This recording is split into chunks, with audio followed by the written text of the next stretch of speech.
ठीक है। अब रूल 8 दोबारा एक बार देख लो फटाफट से प्लीज़। रूल 8 पहला आपका क्या होगा, एप्लीकेशन फॉर रजिस्ट्रेशन। आपने एप्लीकेशन करी, जब आप एप्लीकेशन करते हो, ठीक है, तो रूल 8 किसको किसको फॉलो करना है, वो सारे बंदे जो टैक्सेबल है, कंपोजिशन, वॉलंटरी और सीटीपी, इन लोगों को रूल 8 फॉलो करना है।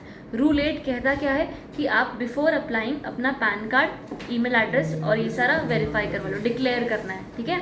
डिक्लेयर आपने कर दिया, डिक्लेयर किस में किया, पार्ट ए वाले फॉर्म में, के पार्ट ए में, हाँ ठीक है। पार्ट ए में आपने एप्लीकेशन कर दी और वो सब कुछ हो गया। अगर आप ISD हो तो सेपरेट रजिस्ट्रेशन होगी, यहाँ तक ठीक है।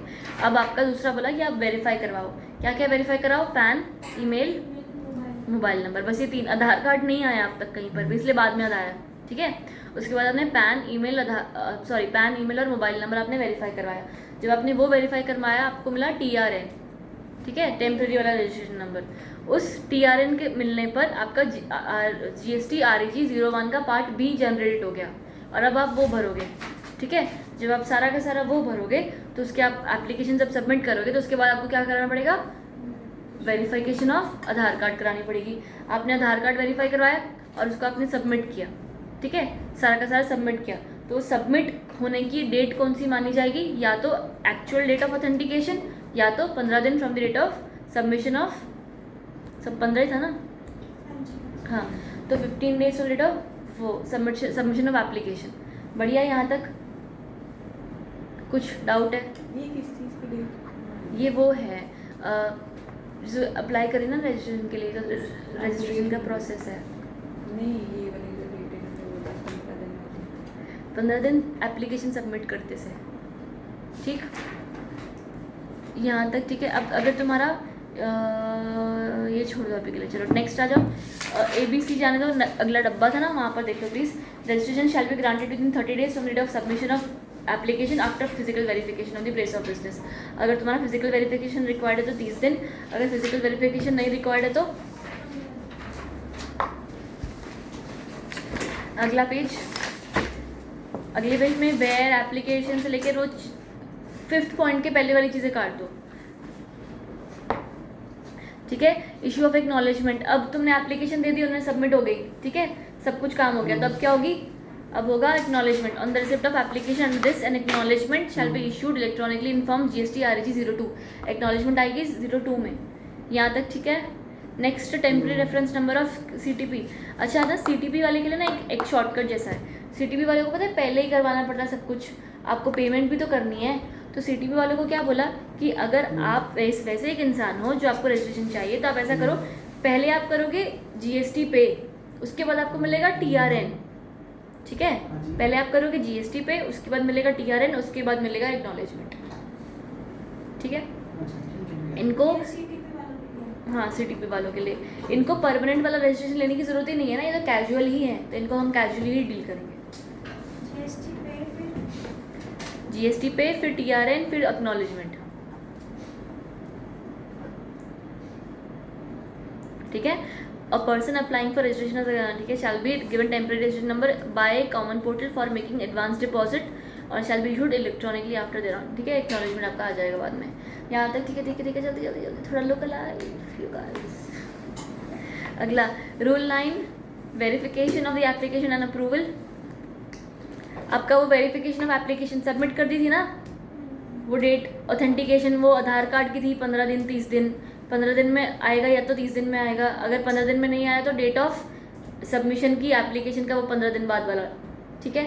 अब ये हमने सब कुछ मान लिया, ये वो 15 और 30 किसका था प्लीज़ बताओ, किसका, ये आधार कार्ड की वेरिफिकेशन का तारीख है, हाँ ठीक है। या तो आधार कार्ड की वेरीफाई हो गया, उन्होंने बोल दिया, या तो 15 दिन फ्रॉम द सबमिशन, या तो अगर घर आ रहे तो 30 दिन, यहाँ तक हम हो जाएगा, वो लोग कर देंगे, तुमने तो कर दिया, वेरीफाई कराना है ना, तो तू थोड़ी घर लेकर जाएगा उनके पास, ठीक। यहाँ तक ठीक है। अब अगला, next, verification of the application and approval. Verification of application approval मतलब verification and grant of registration by proper officer within 7 दिन। अब वो एप्लीकेशन जो आपने सबमिट करी है उसको वेरिफिकेशन, रजिस्ट्रेशन सब कुछ मिल जाएगा कितने में, are found to be in order, approve the grant of registration within 7 days। बढ़िया। प्रोवाइडेड दैट अगर वो घर आ रहे हैं ना तुम्हारे तो टाइम लग जाएगा ना, तो यहाँ पर भी 7 दिन है तो 30 दिन कर दो, क्योंकि 30 दिन में तो फिजिकली हो रही थी वेरिफिकेशन। तो 30 days from verification of आधार। नहीं, सबमिशन ऑफ एप्लीकेशन। 30 दिन के अंदर आधार वेरीफाई कर देंगे और मोटी किस चीज़ की वेरिफिकेशन? यार मैं लिखूं? नहीं। ऐसे होएगा नहीं यार, अगर इधर ऐसा कर दे, इसको पॉज करके यहीं रख देते हैं। ओके डन है। ले भाई बिल्कुल ऐसे एंगल आ रहा है। वो लेट पे क्या हो गया? हाँ अभी हम और 15 मिनट एक कर रहे हैं।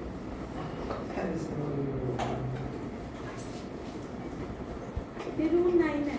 रूल 9 नहीं पढ़ा रहे थे आप? रूल 9 नहीं पढ़ा रहे हैं। रूल 9 से ही सब कुछ शुरू है। ये वाला आ गया? ये इस वाला है। आगे पर लिखवा दो। लिखना है ना, लिखना है यार, क्या तुम भी यार थोड़ी कर। लिखना तो है। ये किसके लिए था? ये था मैम सीटीबी नहीं एप्लीकेशन सबमिट करने सीटीबी नहीं, वालों के नहीं, लिए किस- और किस- टैक्सेबल पर्सन के लिए। नहीं था, उनके लिए नहीं था। अरे उनके लिए था। उनके लिए टैक्सेबल पर्सन और कंपल्सरी रजिस्ट्रेशन वालों के लिए, कॉम्पोजिशन स्कीम वालों के लिए। मैं बता भी रहा हूँ फिर भी गलत चलो पहले भी अच्छा ये सारे थे, इसके अलावा एक सीटीपी था, राइट, कि इनके लिए था। अब पहली चीज़ क्या हुई कि आप अप्लाई करोगे, फर्स्ट स्टेप इनके लिए है क्या, आपको अप्लाई करना है। क्या पर अप्लाई करना है? GST-RG 01 में GST-RG 01 अप्लाई किया। जब GST-RG 01 अप्लाई किया, इसका पार्ट ए होगा। क्लैरिटी? जब आप पार्ट ए में अप्लाई करोगे तो इसके साथ साथ आपको क्या करना पड़ेगा? वेरिफिकेशन ऑफ मोबाइल, ईमेल और pan. Very good. Pan verify करेगा, सिक्योरिटी, मोबाइल और पैन वेरीफाई, मोबाइल और ईमेल आईडी, ओटीपी। बढ़िया, यहाँ तक क्लैरिटी है। उसके बाद नेक्स्ट आपका एप्लीकेशन RG 01 और वेरिफिकेशन ऑफ पैन से आपको क्या मिलेगा? TRN, temporary registration number. जैसे ही आपको टेम्पररी रजिस्ट्रेशन नंबर मिला तो इससे आपका क्या जनरेट होगा?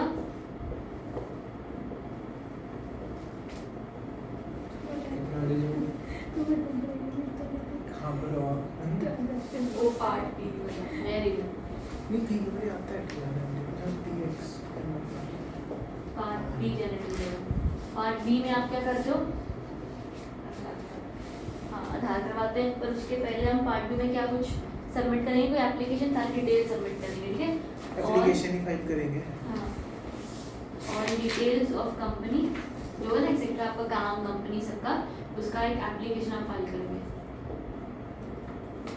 ये एप्लीकेशन आपको करनी है सबमिट, ये एप्लीकेशन आप सबमिट करोगे।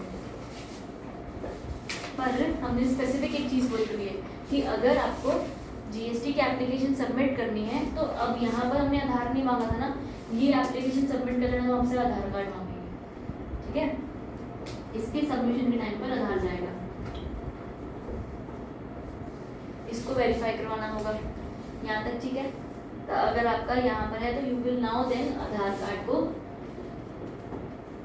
वेरीफाई करवाएं। जब आधार कार्ड वेरीफाई करवाना है तो 2 तरीकों से हो सकता है। अगर आपके घर आने वाले हैं तो 30 दिन आधार कार्ड वेरीफाई हो रहा है, अगर ऐसे ही हो रहा है तो 15 दिन। बढ़िया, यहाँ पर हमको समझ में आ गया कि जो 15 दिन है ना, यहाँ पर 2 तारीखें लिखी हुई हैं, या तो डेट या तो 15 दिन from the date of submission. 15 दिन कहाँ से? जब आपने एप्लीकेशन सबमिट करी उसके 15 दिन है, ठीक है? बढ़िया, तो 15 दिन या तो एक्चुअल डेट, हम नहीं बोलते मान ले सबमिशन तूने आज करी और 4 दिन बाद वेरीफाई होता है तो फिर 15 दिन नहीं चाहिए ना, इसलिए हमने वैसे बोल रखा है या तो डेट या तो एक्चुअल डेट ऑफ सबमिशन वाला, ठीक है? सबमिशन के 15 दिन के बाद या तो आधार कार्ड के ऑथेंटिकेशन के दिन, क्योंकि आपको आधार कार्ड यहाँ पर वेरीफाई का मतलब यही है, ऑथेंटिकेट कराना पड़ता है। यहाँ तक सारा स्टेप समझ में आ गया। अब आपका आधार कार्ड वेरीफाई हुआ है। ये जो एप्लीकेशन थी आपने सबमिट करी थी वो तो नहीं हुई ना अब तक सिर्फ आधार कार्ड वेरीफाई, ये थी वेरिफिकेशन, ठीक है। मेन अपना गड़बड़ यहाँ पे था। यहाँ तक सबको कोई डाउट है? Now once this is done, इसके बाद क्या इशू होगा? एक अब होगा इशू, क्या बोला था नमन? इसके बाद इशू होगा एक acknowledgement. Once all of this is done तो एक एक्नॉलेजमेंट इशू होगा। जो एक्नॉलेजमेंट है वो सिर्फ ये बोलेगा कि thank you for giving us our application, we will look into it, ठीक है, कि मुझे मिल गया है। ये एक्नॉलेजमेंट इशू होगा। एक्नॉलेजमेंट इशू हो गया, इसका मतलब ये लोग आपके एप्लीकेशन पर काम करने वाले हैं। Now the application will be yes और नो, ठीक है। जब आपकी एक्नॉलेजमेंट के बाद रूल 9 शुरू हो जाता है। यहाँ तक हम साथ में, ठीक है। रूल 9 जो शुरू हो जाता है, उस रूल 9 के तहत मैंने बोला कि आपका या तो रजिस्ट्रेशन कैंसिल होगा या तो ग्रांट होगा, राइट। कैंसिल का प्रोसेस हमने तक पढ़ा नहीं है। अगर ग्रांट होता है तो दो तरीके से दोबारा, क्या कि अगर ये लोग दोबारा वो घर आने वाले थे, क्या आ गए हैं नहीं आ गए हैं, तो ग्रांट होगा, ठीक है। क्योंकि ये वाला है ना पंगा, घर आने वाला। लाइन बता रहे हो आप? हाँ हाँ, 9 शुरू हो गया ना, एक्नॉलेजमेंट के बाद 9 शुरू हो जाता है, ठीक है ना। अगर ये लोग घर आने वाले थे कि आ गए नहीं आ गए, तो फिर पंगा है ना, फिर हम यहाँ पर बोल नहीं सकते कुछ। इसलिए हमने कहा कि अगर लोग घर आने वाले थे तो फिर हम 30 दिन देते हैं आपको। तो आपको ये 30 दिन के अंदर सब कुछ काम करना है, घर भी आना है और ग्रांट भी होती है। सारा का सारा काम वो टाइमलाइन सबमिशन से शुरू हो जाएगा कि आ जाओ फटाफट कर, क्योंकि अगर तुम नहीं आए तो हम मान लेंगे कि हो गया रजिस्ट्रेशन, राइट। क्योंकि रजिस्ट्रेशन देने से गवर्नमेंट का कोई नुकसान नहीं, टैक्स ही आएगा ना, राइट। तो बस मैंने बोला अगर घर आ रहे हो तो 30 दिन, अगर घर नहीं आ रहे हो तो कब से ग्रांट हो जाएगी? 7 दिन, और 7 दिन from the date of acknowledgement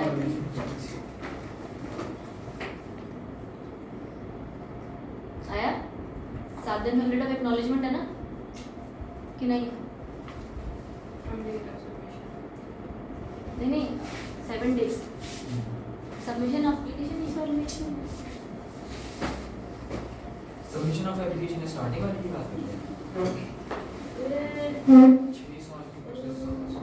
30 दिन बाद तो वो उन्होंने वेरीफाई करके दिया, 7 दिन में क्या दे देंगे? काम कठिन है। The period of 7 days to the date of submission of application if the same as forwarded submission ये वाली सबमिशन की तो बात करते हैं, डेट क्या है?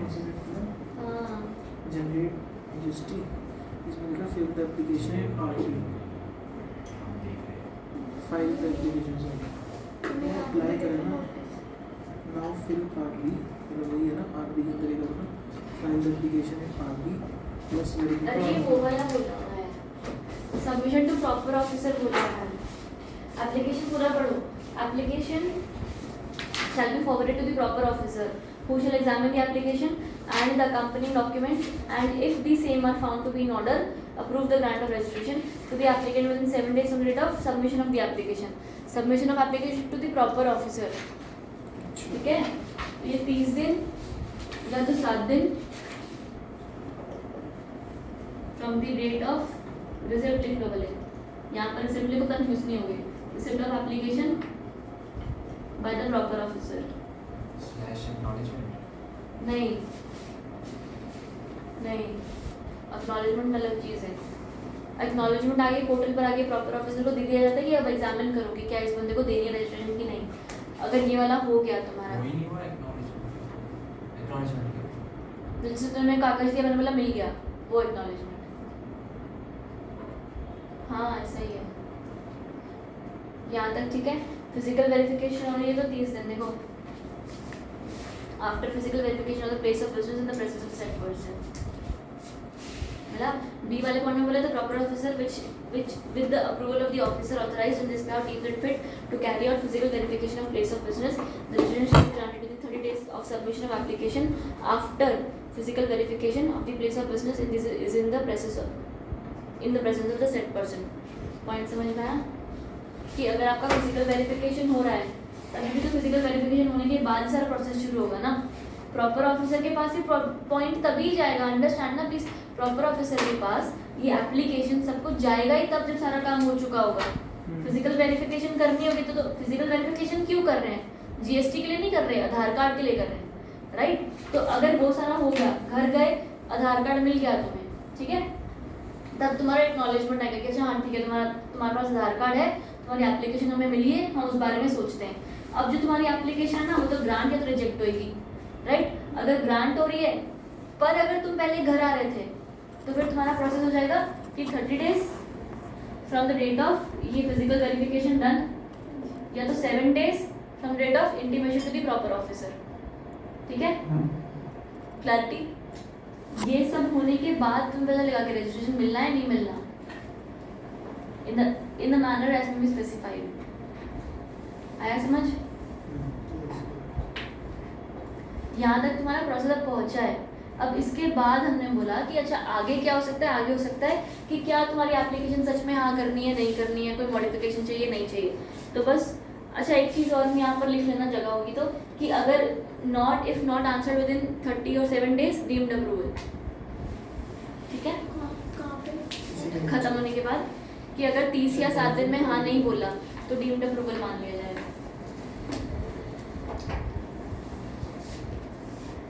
इसको मैं दोबारा रिपोर्ट नहीं करता हूँ। क्लैरिटी आई?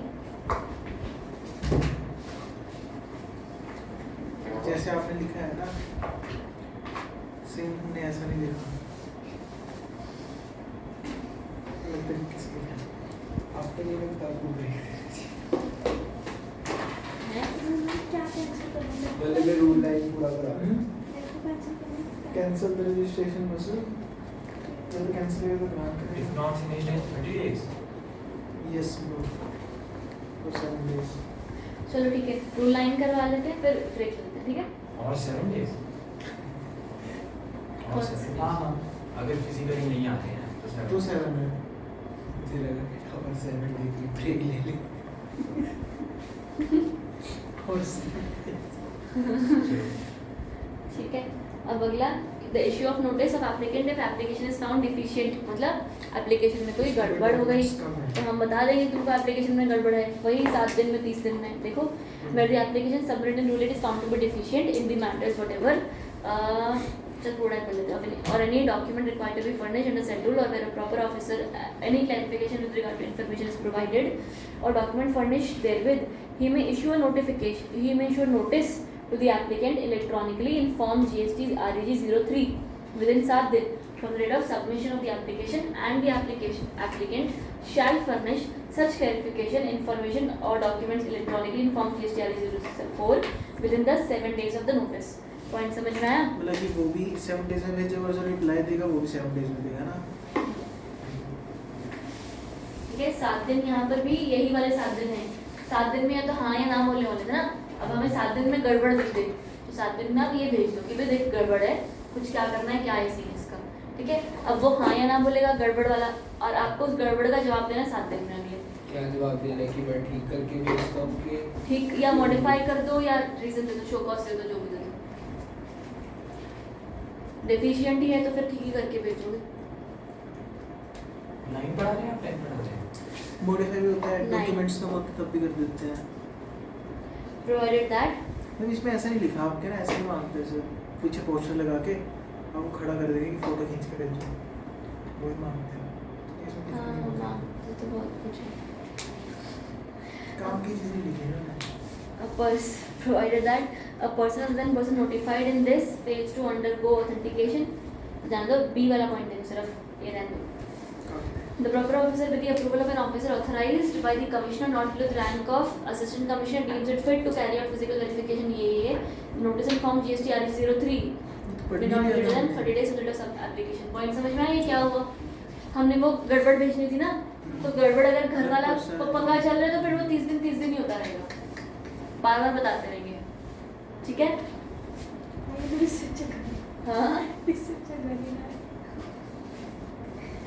ठीक है। थर्ड पॉइंट मैम, और जो 30 दिन है जिसकी वेरिफिकेशन फिजिकल जाके, उसको रिप्लाई भी 30 दिन में देना है या 7 दिन में? नहीं वो तो साथ में सिर्फ दोबारा GST कराया तो आपको 30 दिनों में आएगा ना। हाँ REG03 सिर्फ 30 डेज है, REG04 तो सेम ही है ना, देखो उसमें लिखा हुआ है। अगला grant of registration within 7 दिन इफ प्रॉपर एक्सप्लेनेशन कार्ड दे दो। हाँ explanation card. Grant of registration within 7 दिन इफ प्रॉपर ऑफिसर हाँ बोल देता है, मतलब proper officer satisfied with the clarification information or documents furnished by the application, he may approve the grant of registration of the applicant in 7 दिन, okay ma'am 7 working days on receipt of such clarification or information। बढ़िया।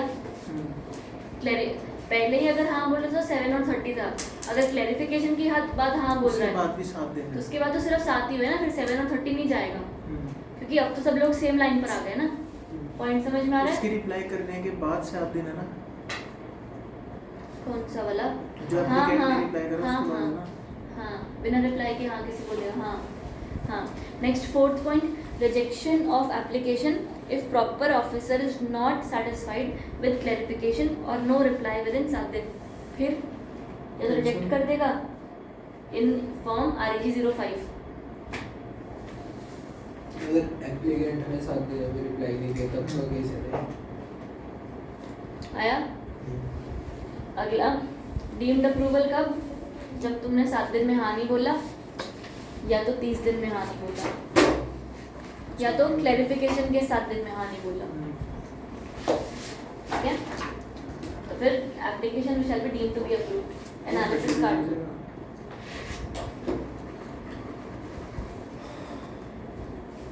Rule 10 भी आसान है। जो registration certificate होगा वो कैसे मिलेगा?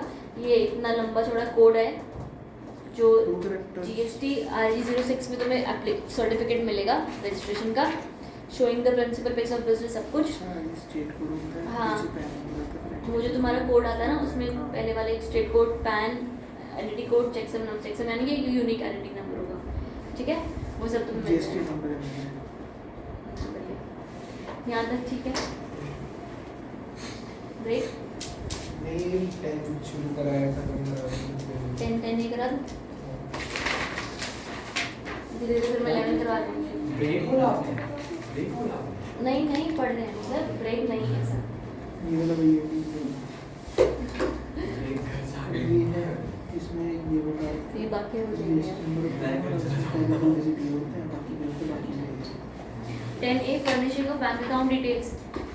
चलो चलो बैंक अकाउंट उसमें ऐड होगा। कुछ नहीं डिटेल्स देनी पड़ती। अच्छा एक चीज़ जो तुम्हें बताई हुई है, furnishing of bank account, the registration person shall furnish information about the details of the bank account on the common portal in part B of application form for registration.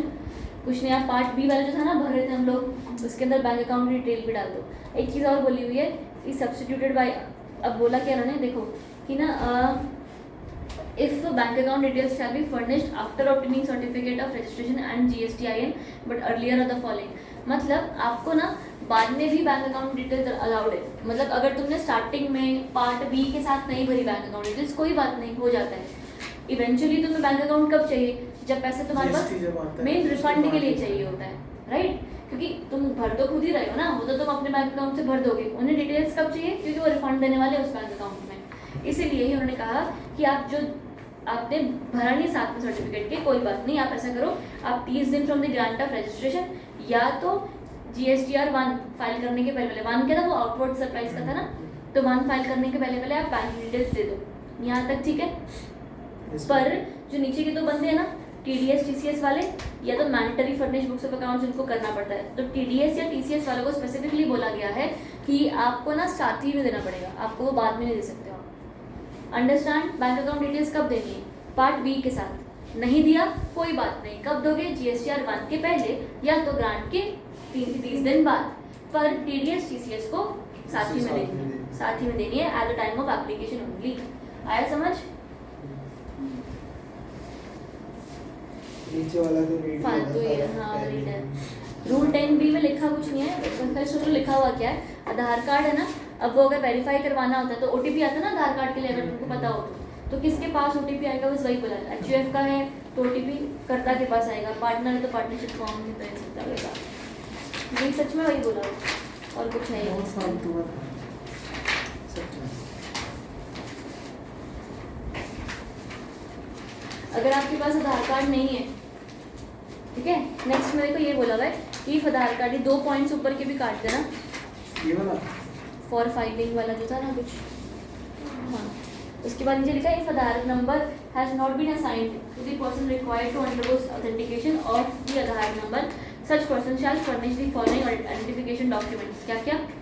उसका पूरा हर और हिज एनरोलमेंट आईडी दे दो, bank की passbook, photograph, voter ID, passport, जो भी सारा कुछ, क्योंकि तुम्हारे पास आधार कार्ड नहीं है। तो एक मेन चीज़ अच्छा अंडरस्टैंड, देखो फर्स्ट पॉइंट में ऐड लिखा है, बाकी पॉइंट्स में और लिखा है, तो ये तुम्हें प्रूफ देना पड़ेगा कि मैंने आधार कार्ड के लिए अप्लाई किया है, उसको आधार कार्ड के एनरोलमेंट आईडी से दिया जाता है, ठीक है। बाकी डॉक्यूमेंट्स तुम्हारी मर्जी। उसके बाद सच person shell undergo the authentication of Aadhaar number with in 30 days of the enrolment of Aadhaar number. हाँ बढ़िया, ठीक है। और बाकी आपको 30 दिन बाद एनरोलमेंट नंबर देने के 30 दिन में तो आधार कार्ड देना ही पड़ेगा ना। ये सारा प्रोसेस चल रहा है, आधार की वजह से रुकवा देंगे नहीं, रुको, तुम एनरोलमेंट आईडी दे दोगे, जब एनरोलमेंट आईडी तुमने दी तो जब आधार कार्ड आया तो आधार कार्ड बता देना आ गया, बस बढ़िया। रूल 11 और 12 मैं कटवा नहीं सक रही हूँ, पर पढ़ाने का कोई सेंस नहीं बनेगा। आधार कार्ड 11 ऐसे देखो काटना ना, क्यों था, मतलब क्या था? मतलब क्या है ना, ये नहीं पूछेंगे। देखो ये मल्टीपल बिजनेस का ही दिया हुआ है, separate registration for multiple business वाला दिया हुआ है। और जो रूल 12 है ना, अरे 12 थोड़ी काटना है। हाँ 12 जो है ना, 12 में पॉइंट है ये कि ना मैं पढ़ाऊंगी तब भी सेंस क्यों नहीं बन रहा है, क्योंकि तुम्हें एक्चुअली पीछे हम देख के आए थे ना वो पेमेंट वाले चैप्टर में जगह पर कहा TDS TCS नहीं है हमको, ये TDS TCS का प्रोसेस दिया हुआ है। छोड़ो। तो जब TDS TCS बेसिकली नहीं है तो इसका प्रोसेस क्यों है?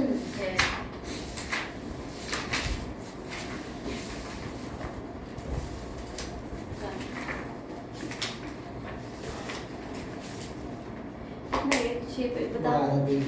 32 पेज के लिए 40 पेज। मेरे को भी 40 बताओ। हमारा कुछ ना कुछ लाएंगे भी आप।